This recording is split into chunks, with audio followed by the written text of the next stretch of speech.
Now it's time for Talking with Joe. Joe Rose is live from the WQAM studios this morning. Joe, as Jim Barry mentioned, the Heat back in action last night against the Clippers, but unfortunately, once again, couldn't really figure out how to get this done at home and against a lesser opponent of all things. So what do you think? Is it time for Coach Spo to shake things up here with this team? I don't know what else there is to shake up. I think we talked about this group. It is what it is. There's not a lot of star power.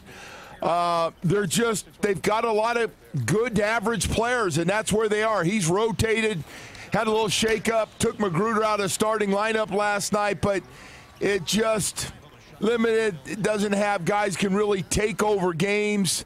I think you're in for this kind of season. The good news is their next 3 games are against the worst 3 teams in the East. So hopefully they get back over 500 again. I think they're going to make the playoffs. The bottom half of the East is really weak. But to move up, they just need more firepower, and they just don't have it with this group right now. They need a little bit of a spark. All right, let's talk some Canes hoops now instead. Back in action tonight on the road, taking on Syracuse. So far, a rough start to the ACC schedule for Miami, going 1-4. So let's think. Let's do the whole what if. How different do you think this season could have been if DeJuan Hernandez had not been ruled ineligible? Oh, I think in all these close games, I want to say this about University of Miami, and they are shorthanded, and they miss Hernandez. Obviously, he's a really good big man, and if they had him, I think they'd have a couple more wins with his ability.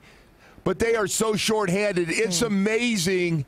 They stay in all these games. They've had the lead. They run out of gas late. They just don't have enough firepower. They're really shorthanded, and yeah, they would love to have their big guy back in there with his skills. I think they'd have just the one guy staying healthy.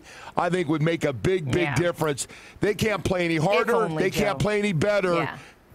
This is what they have. All right. They got to make the best out of the situation. Let's see how they fare tonight against Syracuse. Joe, thank you so much. We, of course, have to mention to our viewers that the only place you can see the Hurricanes taking on the Syracuse Orange is on our sister station, MyTV 33. Tip-off is set for 8 p.m. from the Carrier Dome in Syracuse, New York.